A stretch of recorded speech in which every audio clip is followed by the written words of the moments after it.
This is an iHeart podcast. Guaranteed human.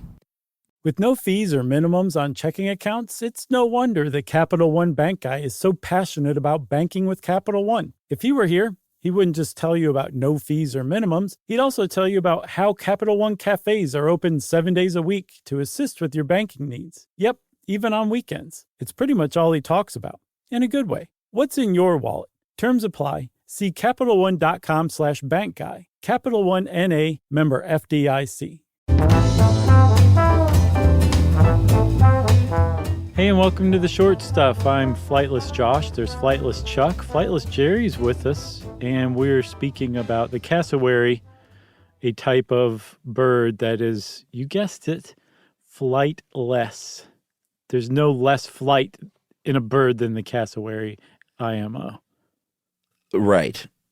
Flightless and dangerous, the most dangerous bird in the world. Yeah. So where does it live, of course? Australia. That's right. And this sucker, if you want to look up a picture, if you're not driving or something, you should check it out. They are sort of known as one of the closest relatives to dinosaurs, bird-wise, that we have, specifically the velociraptor. Yeah. I love Jurassic Park, Chuck. I do too. So, good movie. You know, what's funny is I hadn't actually looked up a picture of the cassowary until you said you should look it up. I was like, oh yeah, I've still never seen one of these. Now that I see it, I'm like, okay, I've seen this. But they're amazing man, you gotta animals. see videos. They look like a cross, not a cross, but you can tell they're definitely akin to emus, ostriches, and they're huge. They're really big. There's three types, and the one of the types, I think the southern, is the second biggest bird in the world next to the ostrich, or heaviest, I should say, at least. Yes, they are super big and super dangerous. They're listed as a Class 2 animal in Florida, along with alligators and cats.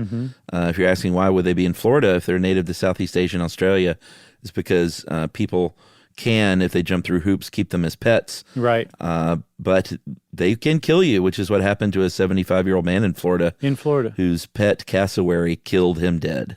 And all this, Chuck, by the way, is a demonstration of why those in the know call Florida Western Australia. Is that true? No, but it really, it does line up. There's a lot of stuff that wants to kill you in Florida, too. All right. And a lot of people who like to keep that stuff that wants to kill you as pets. Both places. Yes, that's a bad combo. Yeah. And I believe Crocodile Dundee retired to Naples, Florida. Oh, really? In the last one. It's all coming together. I'm kidding. Okay. It would have been pretty awesome, though. Back to the cassowary, though. It has these sort of bristly feathers that look like hair. If you see a video of them, if you're kind of from a distance, it looks like kind of a hairy thing. They have this blue face, a couple of red wattles on the neck, and then this big casque, a helmet on top of its head, made of keratin that's really like a literal helmet. Yeah, that's probably what makes them seem the most dinosaur-like. Although they got a lot of dinosaurish features, that helmet, like the hard helmet, it's made of the same stuff. Like you said, keratin, that's what their beak's made of, too. And same with their feathers, too. But it's really tough structural skin. I think there's dinosaurs that had that same exact thing. Yeah, it looks like a fin of a triceratops. Yes, just one of them, right? Yeah. Yeah. So just a ceratops. Right. Well, no, not the horns. I'm talking about on the back. Are you okay? I've been better. All right. The thing that's so deadly about the cassowary, though, is you're not going to get headbutted by that casque, is you're going to get clawed by a 3 to 5 inch. This is where the velociraptor thing comes in. This 3 to 5 inch claw that is super sharp. And all you have to do is look at a video of the guy on YouTube with basically a big shield and this cassowary coming at him and jumping and kicking both of his legs with these claws at this guy and literally knocking this grown man backwards to know how scary this thing can be. Yeah, it's like I mean, those claws are super sharp, but their legs are also super powerful too. Oh, yeah. So they pack a really big punch that's also a really sharp punch that's been known to basically gut people. Like, not only can it like make you bleed pretty bad, it can reach your internal organs sometimes too. And the reason they're flightless is even though they're big, their little wings only fully extend about a foot from their body. So they have no chance at flying. They don't. One of the other things, too, about their feathers, you said it looks like hair. It's really good to protect them because they live in the forests with a lot of dense underbrush, a lot of thorns, a lot of branches and stuff. And one of the theories behind why they think they have that horn on their head, what's it called again? I want to say a casque. Yeah.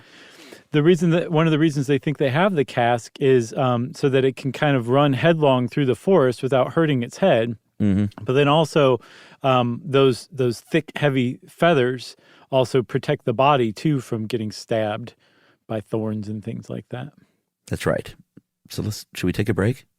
Yeah, let's. All right, we'll talk more about the deadly cassowary right after this. Learning stuff with Joshua and Charles. Stuff you should know. This is Tamara Judge from Two Teas in a Pod with Teddy Mellencamp and Tamara Judge. Tamara here. As you know, my dog Rugby is like one of my kids, and I don't play around when it comes to taking care of him. Chewy is where I get everything he needs. He loves food, so always stocking up on treats and toys from Chewy, which my husband Eddie likes to buy for him. It always shows up fast, which is exactly how I like things. Chewy also handles the serious stuff, prescriptions, pet insurance, and the telehealth vet visits. And now they're opening up vet clinics across the country. And their 24/7 customer service, they just understand pet people. Plus, with Chewy's 1-year satisfaction guarantee, trying new things is never stressful. Chewy just makes caring for Rugby easier, and that matters to me. For life with pets, the answer is Chewy. Save $20 on your first order with free shipping at chewpanions.chewy.com/teapod. Joy is essential, and it's also elusive. You can't order it, you can't borrow it, or simply hope it into life. But now, there's a new and exciting way to start your journey toward a more joyful existence. Joy 101. It's a new podcast hosted by me, Hoda Kotb. Together, guys, we'll have meaningful conversations with the world's most fascinating people. Entertainment legends, sports icons, wellness experts, and everyday people will share how they find, allow, and experience joy. And I'll offer some of my own tips and takes on seeking a more balanced and harmonious life. If you're craving inspiration, support, and useful tools to maximize your joy, tune into these candid, uplifting, and moving on-air chats. Joy after a breakup, joy as an empty nester, joy after a loss, joy as a caretaker. This new podcast will speak to you. Listen to Joy 101 on the iHeartRadio app, Apple Podcasts, or wherever you get your podcasts.